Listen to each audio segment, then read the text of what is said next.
Everyone, तुम्ही सर्वांच्या मनापासून स्वागत आहे. ठीक बरोबर आहे.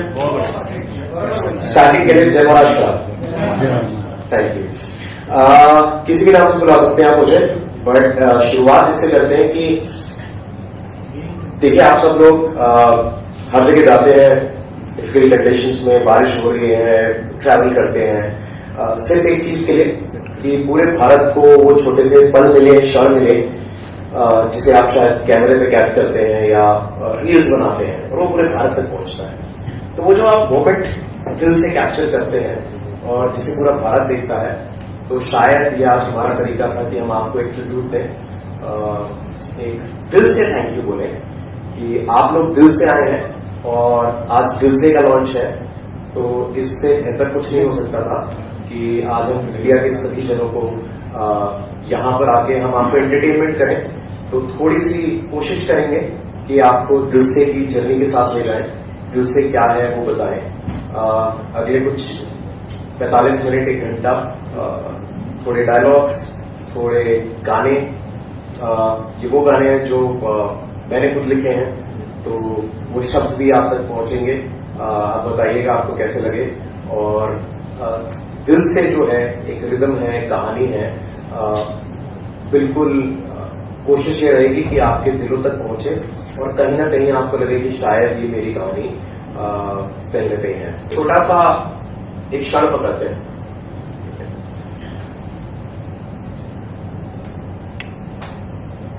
टैक्सी वाला जा रहा था और टैक्सी वाले को मैं बार बार कह रहा था कि थोड़ा सा तेज चलो, नहीं तो ये हाफ लॉन्ग की लोकल जो है ये भी छूट जाएगी. और रात की 11:30 बजे पहुंचता हुआ मैं स्टेशन पे पहुंचा और सुनसान स्टेशन. धीरे धीरे धीरे हवाएं तेज हुई और बारिश की बूंदें ऐसे टपक रही थी जैसे किसी के बदन पे बिन बुलाए बरसात. और ठकठकाते हुए मैंने स्टेशन की खिड़की पे कहा कि भाई साहब, हेलो, अगली ट्रेन कब आएगी? तो कहता है 8 घंटे बाद. तो सुनसान स्टेशन, कोई नहीं है और मैं ढूंढ रहा हूं कि स्टेशन मास्टर कहां है. मैंने कहा, ओए स्टेशन मास्टर, हो कि नहीं हो? अरे कोई नहीं है, और इतनी ठंड, रात को मर गया तो क्रियाकर्म तुम्हें ही करना पड़ेगा. और ट्रेन आएगी क्या? और आएगी तो जाएगी क्या? बस पुल मजबूत बनाओ, किसी कॉन्ट्रैक्टर ने रिश्वत न खाई हो, नहीं तो ट्रेन आएगी और फिर साथ चले जाएंगे. और ये कहते हुए मैंने अपनी जेब में एक हाथ डाला तो शायद एक टूटी हुई सिगरेट बाहर निकली और उसको जलाने के लिए मैंने माचिस मांगी तो माचिस नहीं थी. दूर शायद चद्दर को ओढ़े कोई भाई साहब थे.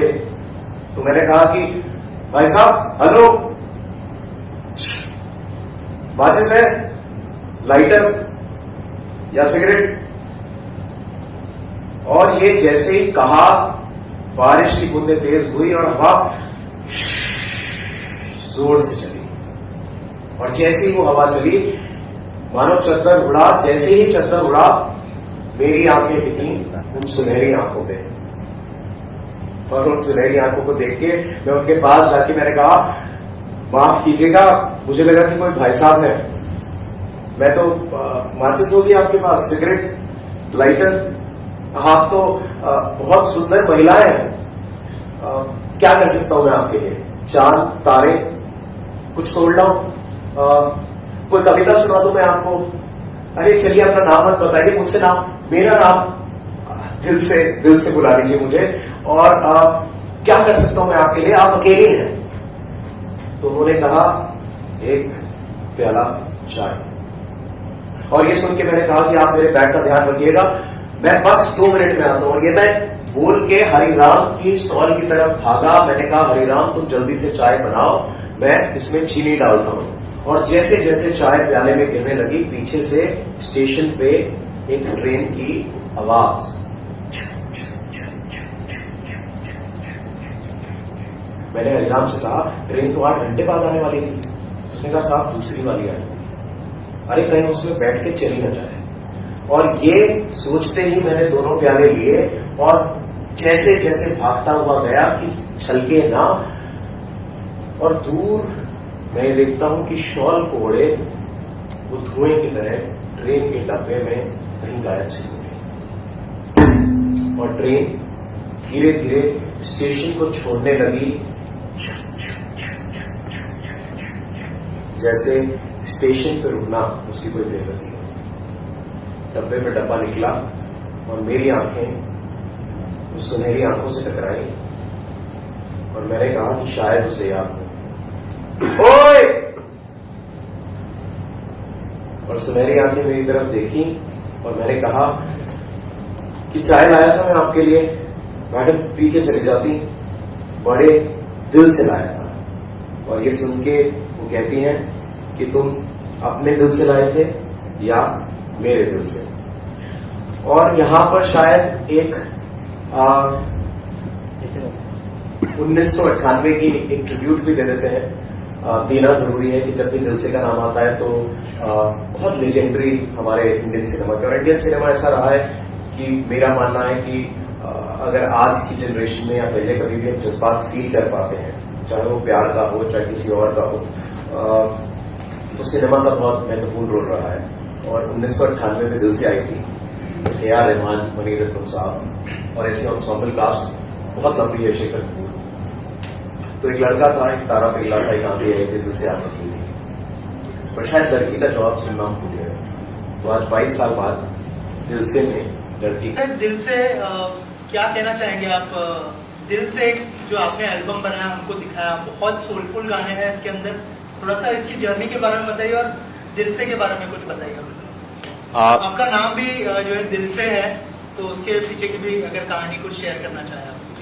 बिल्कुल, आप मुझे कुछ भी बुला सकते हैं। मेरा नाम हर्षवर्धन चौहान है। आप दिल से बुला सकते हैं, दिल से भाई बुला सकते हैं। कहानी इसके पीछे ये छोटी सी रही कि that I come from a celebrated corporate journey in its own right and capacity. 20 साल तक इंडिया की बेहतरीन ब्रांड्स बनाई सभी के लिए, और फिर लगा कि अगले 20 साल शायद उस चीज के लिए मैं बिताना चाहता हूं जो मेरे दिल के सबसे पास है, और शायद वो दिल से ही था।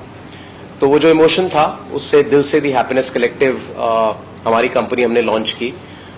कोशिश ये है कि हम वो एहसास, वो पल, वो एक्सपीरियंसेस, और इसे हम E2C कहते हैं, एक्सपीरियंसेस टू कंज्यूमर, कि आजकल सब लोग सामान खरीदने में लगे हैं। हम चाहते हैं कि पल लोगों तक पहुंचे, वो मोमेंट्स पहुंचे जहां पर वो एहसास वो वापस फील कर सकें, और यही दिल से है। तो जो भी हमने गाने बनाए, स्क्रिप्ट लिखी, या हमने म्यूजिकल ब्रॉडवे किया, डेब्यू NCPA पे भी किया, 2 शोज किए, तो कहीं ना कहीं कोशिश ये थी कि पूरी स्क्रिप्ट और पूरी कहानी में आप उस समय हमसे जुड़े रहें, और उन क्षणों में आपको हम दिल से अगर छू पाएं तो हम अपने आप को कामयाब मानेंगे। तो दिल से की यही कोशिश रहेगी, और किसी भी नाम से आप बुला सकते हैं, जैसे आपने कहा दिल से भाई, जैसा आपका मन करे, जो भी बुलाए दिल से बुलाए। कॉर्पोरेट वर्ल्ड छोड़ के म्यूजिक इंडस्ट्री में आने का फैसला कब किया और क्यों किया, इसके बारे में अगर कुछ बताएं। सर, मैंने छोड़ा कुछ नहीं है। मैं इसको क्लैरिफाई करना चाहता हूं कि देखिए, शायद सोसाइटी हमें स्लॉट करती है कि आप डॉक्टर हैं, आप इंजीनियर हैं, आप एक्टर हैं, आप म्यूजिशियन हैं, पर मुझे लगता है कि हर वो व्यक्ति, चाहे आप सभी में से जो यहाँ पर लोग हैं, आप एक ही दिन में कितने रोल निभाते हैं। काम चाहे कोई भी करें, आप एक माँ भी हो सकती हैं, पिता भी हो सकते हैं, शायद आप किसी के भाई भी हैं, और आजकल तो काम की डाइवर्सिटी डिजिटल एज में इतनी बढ़ गई है कि हर आदमी बहुत सारे काम कर सकता है, और कहीं ना कहीं शायद खुद को पहचानने की जरूरत है। और मुझे लगता है शायद मैंने भी वही किया कि मैंने when I heard my soul calling, तो फिर शायद गाने भी निकलने लगे, स्क्रिप्ट भी लिखने लगी, मैंने खुद गाने भी प्रोड्यूस करवाए, एंड कोशिश ये की कि जो भी करें दिल से करें और लोगों तक पहुंचे, इसलिए कि ये नहीं कि कोई नई फिल्म, नया थिएट्रिकल या नया ड्रामा या नया एल्बम आया है, बट इसलिए एक पर्पस लेड अप्रोच रहे कि हम आज के बाद जो भी चीजें लाएंगे आपके सामने, यही ख्वाहिश रहेगी कि आप you keep loving us back, और हम जो भी लेके आए, कुछ गाने, कुछ क्षण, कुछ theatrical, keep loving us back for that, तो वही कोशिश रहेगी। दिल से की अगर बात करें, दिल से बहुत ही लेजेंडरी गाना हमने सुना है। A.R. रहमान साहब ने आवाज दी है और शाहरुख खान साहब ने फीचर किया है, उससे कुछ इंस्पिरेशन लिया आपने? अगर उस बारे में कुछ शेयर करें आप। Of course sir, I think Indian cinema की इंस्पिरेशन तो गोज टू एवरी किड, हर उस बच्चे की है, हमारी सारी जनरेशन्स की है और आने वाली जनरेशन्स की भी रहेगी कि अगर शायद हमने प्यार करना सीखा या किसी इमोशन को हमने जिया है तो शायद थिएटर का उसमें या सिल्वर स्क्रीन का बहुत बड़ा रोल है। और हाँ, जहाँ तक दिल से की बात करते हैं, 1998 it is a legendary film, चाहे वो ए आर रहमान हो, मनी रत्नम हो, शेखर कपूर हो, and it was such an ensemble cast. और खान साहब खुद जिन्होंने दिल से को पर्दे पे जिया, तो भाव में इंस्पिरेशन भी रहे और उनको ट्रिब्यूट है कि मुझे ही नहीं, शायद पूरे भारत को उन्होंने इंस्पायर किया और आज भी कर रहे हैं। और मैं तो शायद किस मुंह से कहूँ, खान साहब के बारे में कुछ ज्यादा नहीं कह सकता, बस यही कहूंगा कि उनकी धड़कन तो पूरी कायनात सुनता है। तो शायद हम तक भी पहुंची, मुझ तक भी पहुंची। और दिल से में ये इंस्पिरेशन को लेके ये थॉट रहा कि शायद जब वो गाना चल रहा था कि एक सूरज निकला था कि पत्ते तिल तिल से थे, पत्ते तिल तिल से थे, तो एक शायद लड़के के दिल की आह थी और हमने उसे 30 साल तक सुना, 27 सालों तक, 98 से अब तक। पर शायद कहीं ना कहीं इस कश्मकश में हम भूल गए कि शायद लड़की का भी कोई जवाब रहा होगा। तो आज आप सभी लोगों ने सुना दिल से फ्रॉम द गर्ल्स साइड, तो वो एक अटेम्प्ट था to also acknowledge and give tribute to the other half and the better half of Indian cinema which is the women in our lives. कि अक्सर कभी हम भूल जाते हैं कि अक्सर हमारे इश्क मोहब्बत के जज्बे में दूसरी तरफ भी कोई एक जज्बा होता है। तो दिल से में हमने शायद उस जज्बे को भी उतारने की कोशिश की।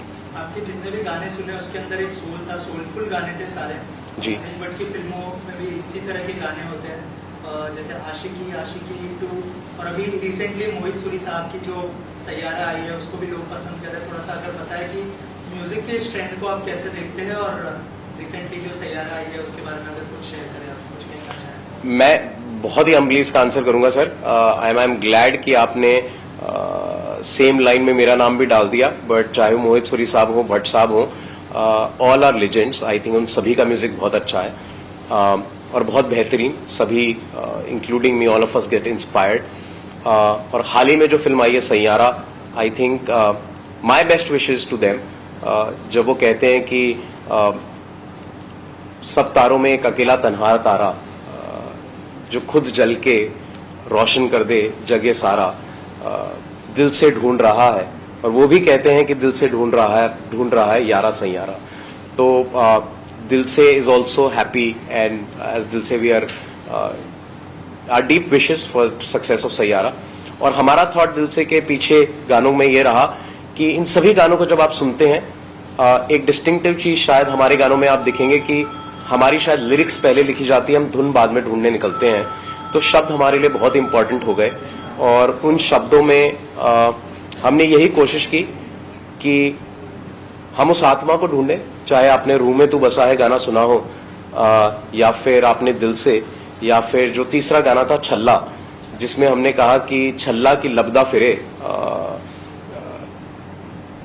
15 साल से शायद एक लड़का ढूंढ रहा है, जिसे अंग्रेजी में कहते हैं वंडरलस्ट, कि गली गली भटक रहा है उसकी आत्मा कि छल्ला की लबदा फिरे, और उसको उसकी छल्ली शायद नहीं मिल रही, वो जिसको ढूंढना चाहता है उसकी आत्मा शायद काफी सालों से, काफी अरसों से भटक रही है।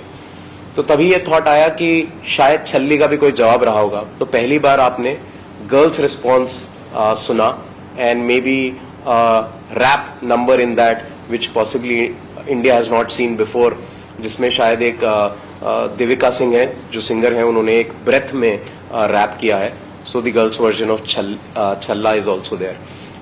तो यही कोशिश रही कि इंडियन सिनेमा से हम इंस्पायर होते रहे, बट कहीं ना कहीं दिल से में हम शायद उस आवाज तक भी पहुंचे और हम वो शब्द भी पकड़ के लेके आए जहां पर शायद वो लड़की और उसकी भावनाएं और वो क्या सोच रही थी, वो हम गानों के थ्रू और एक थिएट्रिकल के थ्रू आप तक लाए दिल से। ऑल्सो क्या इसको लेकर एक full fledge music video launch करने का भी प्लान है, और कितने गाने होंगे उस म्यूजिक वीडियो या फिर एल्बम जो भी आप लॉन्च करते हो, और कब तक लॉन्च करने का प्लान है? अगर म्यूजिक वीडियो लॉन्च करते हो तो कौन गाने में फीचर करते हुए दिखाई देगा? मुझे कुछ सवालों का जवाब तो पता है। जो 15 गाने रहेंगे अभी दिल से के, और आप देखेंगे अगले हफ्ते से ही सारे चैनल्स पे जहां आप गाने सुनते हैं, चाहे वो जियो सावन हो, स्पॉटिफाई, अमेजॉन म्यूजिक, जो भी मेजर चैनल्स हैं जहां पर आप गाना सुनना पसंद करते हैं, सभी पे हम दिल से की एल्बम को लाइव करेंगे ताकि सब तक पहुंचे। ये 6 गाने जो आपने सुने, इंक्लूडिंग दिल से आलाप, प्लस 5 और exclusively they will come right now. We have kept them live on Instagram ताकि हम सबका फीडबैक ले सकें, और इंशाल्लाह पिछले 2 हफ्ते 3 हफ्तों में बहुत अच्छा फीडबैक मिला है। जनरली इंस्टाग्राम पे कोई म्यूजिक नहीं डालता है। कुछ लोगों ने कहा कि इंस्टाग्राम की एल्गोरिथम भी टेस्ट हो रही है कि लोग 5-5 मिनट पे रिपीट पे कोई रील देख रहे हैं। तो ऑफ कोर्स जो स्टैंडर्ड फॉर्मेट है, म्यूजिक लाइव करेंगे, और उसके बाद कोशिश करेंगे जैसे आपने कहा कि शायद सिनेमैटिक रूट पे हम और जाएं और म्यूजिक वीडियोस प्रोड्यूस करें। कैसे कर पाएंगे और कौन फीचर करेगा ये बिल्कुल देखेंगे। और दिल से की ऐप लॉन्च करेंगे हम बहुत जल्द, जिसमें शायद पूरा इंडिया एज अ कम्युनिटी, चाहे वो प्यार से रिलेटेड या फिर आप अपनी फीलिंग्स एक्सप्रेस करना चाहते हैं through music, through poetry, through story telling, through community, it would become India's first experience to consumer platform, जहां पर पूरी एक कम्युनिटी, और आप उन लोगों से जुड़ पाएंगे जहां पर आप अपने भाव व्यक्त करें और शायद आपको कोई मिल जाए जो आपके भाव को समझ सके और उसको रिस्पॉन्ड कर सके। हमें लगा कि शायद इस चीज की जरूरत है, तो दिल से के फर्स्ट फेज में हम दिल से का वेब ऐप लॉन्च करेंगे। 15 जुलाई को इसके 2 शो हो चुके हैं। जी सर। तो जो ऑडियंस जिन्होंने देखा इस शो को, तो उनका कैसा फीडबैक था? तो कोई ऐसा फीडबैक होगा जो आपको दिल को छू गया होगा सुनने के बाद, अगर आप शेयर करना चाहें? Sir, it was my debut at NCPA. मैं आप सबको कन्फेस करना चाहूंगा कि मैंने अपना पहला थिएटर का डेब्यू एनसीपीए में बैक टू बैक 2 शोज में कहा, तो मुझे 2 फीडबैक मिले हैं, और मैं तो बस शायद ये कहूंगा कि even if I dared to act and very humbly saying that I could write my own lyrics and convert them to music, मेरे लिए इतना ही काफी था। The audiences who loved us back and was there to see it and watch it for 2 hours and back to back 2 shows, शायद उतना प्यार ही काफी था। कोई एक फीडबैक जो मुझ तक आया, मैं I would be shy to say it because I think I just started my journey, is शायद कुछ जो हमारे डायरेक्टर थे और बाकी मीडिया में थे, उन्होंने कहा कि हमने शायद ऐसा रियल परफॉर्मेंस नहीं देखा। तो मे बी शायद मैं इस बात में कामयाब हो पाया कि मंच पे मैं कोई स्क्रिप्ट और कुछ एक सोची हुई चीज लेके नहीं आया, मैं रियल इमोशंस लेके आया था, जिसको शायद हम पर्दे पे उतार पाए और लोगों तक ला पाए। और दिल से में आप यही देखेंगे कि जो भी रहेगा वो रॉ रहेगा, रियल रहेगा, अनफिल्टर्ड, क्योंकि हम जानते हैं कि जब आपके दिल में कोई भावना जागती है तो पीछे कोई स्क्रिप्ट नहीं होती। जब आपके अंदर पहली बार इश्क महसूस होता है तो फिर कोई डायलॉग नहीं होते, तब आप होते हैं। आपके अंदर की, चाहे वो दिल हो, दिमाग हो या आत्मा की आवाज आती है, वो खुद ही की होती है, एंड हम शायद वही करते हैं, उसको रॉ रखते हैं, अनफिल्टर्ड रखते हैं। जैसे आपने कहा कि आपकी ऐप लॉन्च होने वाली है दिल से की, तो क्या क्या चीजें होंगी उस ऐप के अंदर? क्या सिर्फ म्यूजिक होगा या फिर और भी चीजें आप ऐड करने वाले हैं, जैसे शायरी हो गई, और भी चीजें क्या हम देख पाएंगे उस ऐप के अंदर, अगर कुछ शेयर करें? नहीं, बेशक, आई थिंक मुझे तो आइडियाज भी मिल रहे हैं, बट आप बिल्कुल ठीक कह रहे हैं कि फर्स्ट फेज में दिल से वेब ऐप एक इंडिया की ऐसी कम्युनिटी होगी जिसमें म्यूजिक, स्टोरी टेलिंग, शायरी, ब्लॉग्स, शॉर्ट स्टोरीज की आप रात को सोने से पहले कुछ बेहतरीन पढ़ना चाहते हैं जो शायद आपका ख्याल रोक दे, या आपको दिन भर की थकान से थोड़ा सा किसी और दुनिया में ले जाए, ऐसी कोई छोटी सी कहानी आप पढ़ के सोना चाहते हैं तो आपको रोज ऐसी कहानी मिलेगी। कोई ऐसा संगीत सुनना चाहते हैं कि दिन अच्छा नहीं है, बहुत थके हुए हैं, पर शायद वो आपकी आत्मा को राहत पहुंचा दे, ऐसी कोई चीज। और डिसरप्ट करेंगे हम इंशाल्लाह म्यूजिक। हर हफ्ते कोशिश रहेगी कि हर हफ्ते नए गाने रिलीज हों। हम आपको पुरानी एल्बम से ही बोर नहीं करेंगे। ऑफ कोर्स आप उस पुरानी एल्बम जो 15 गाने आ रहे हैं उन्हें प्यार करते रहिए, बट कॉन्स्टेंटली दिल से web app will have every single day content in terms of music, stories and everything, जब तक कि आपके दिल तक या तो वो एहसास ना पहुंच जाए या आप उस कम्युनिटी में आके अपने एहसास ना व्यक्त कर दें, तब तक हम कोशिश करते रहेंगे। लास्टली म्यूजिक लवर्स हैं उनके लिए क्या मैसेज होगा आपकी तरफ से? For all the music lovers and in fact all the people who do not love music, not just in India and across the globe, मैं अपना एक्सपीरियंस आपको बस एक लाइन में बोलता हूँ कि पता नहीं जीवन किस बारे में है, पर अगर संगीत आपके जीवन में है तो शायद जीवन जीने लायक है। ज्यादातर देखा गया कि जो लेखक रहते हैं वो अपने और एक्सपीरियंस लिखते हैं, लेकिन इसमें आपने बॉलीवुड के कुछ सॉन्ग्स हैं, इमोशनल सॉन्ग्स हैं, उसका रिफ्लेक्शन दिया है, मतलब उसके जवाब है, नहीं उसके सवाल है, तो ये पार्ट कैसा है आपको? मैम एक यूनिवर्सल लैंग्वेज होती है, मैं ये कहना चाहूंगा कि शायद हम सभी के एक्सपीरियंस रहे हैं, चाहे वो फर्स्ट लव हो या फर्स्ट हार्ट ब्रेक हो, या फिर जीवन की जद्दोजहद में हमने प्यार को कहीं पीछे कपड़े की तरह टांग के छोड़ रखा है कि अब शायद उसको महसूस ही नहीं करते। हम रोजमर्रा के काम में, खर्चों में लग जाते हैं और शायद वो कहीं पीछे छूट गया है।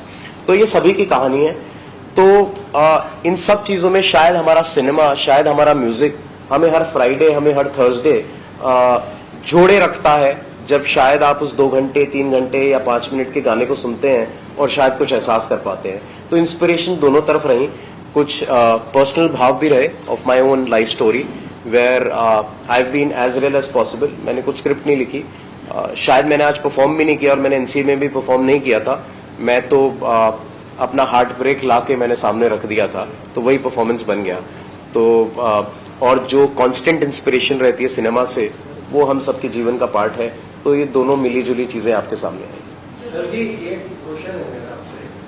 अब तक की लाइफ में आपने बहुत दिल दुखावा गाने सुनाए सबको, लेकिन आपका दिल किसी ने तोड़ा है क्या? ऐसे गाने कोई लिखा है? हाँ, जुड़ा हो सर से धोखा कोई देके भागे दिल जले। हाँ, दिल जले, इसके बारे में मैं थोड़ा जानना चाहूँगा। दिल से जो खुल के दिल से मैं दिल से ही जवाब दूंगा सर, थोड़ा नहीं, आपने तो पूरा ही जान लिया है। पर सर देखिए, दो बातें, दिल नहीं टूटा तो फिर क्या जिया, दिल टूटा तो बहुत जरूरी है। और मैं ये भी मानता हूं कि शायद शुरू में जब हम उस भाव से गुजरते हैं तो हमें लगता है किसी ने दिल तोड़ दिया, पर बहुत सालों बाद ये पता चलता है कि आपका दिल कोई नहीं तोड़ता, दिल तो आप ही शायद खुद का तोड़े बैठे हो, क्योंकि जीवन में आपको कहीं आगे जाना है। पर वो क्षण, वो पल, और शायद जिस भी जने ने आपको वो एहसास कराया हो, तो आज आप जो भी बने हैं, जिस भी मकाम पे हैं, अच्छे हैं बुरे हैं, कहीं ना कहीं उनको तहे दिल से धन्यवाद है कि तुम ना होती तो शायद मैं वो ना सीखता, और वो ना सीखता तो शायद मैं आज ये ना बनता। तो दिल किसी ने भी तोड़ा हो, प्यार उन सभी को वापस भेजिए जिन्होंने आज यहाँ तक पहुंचाया है।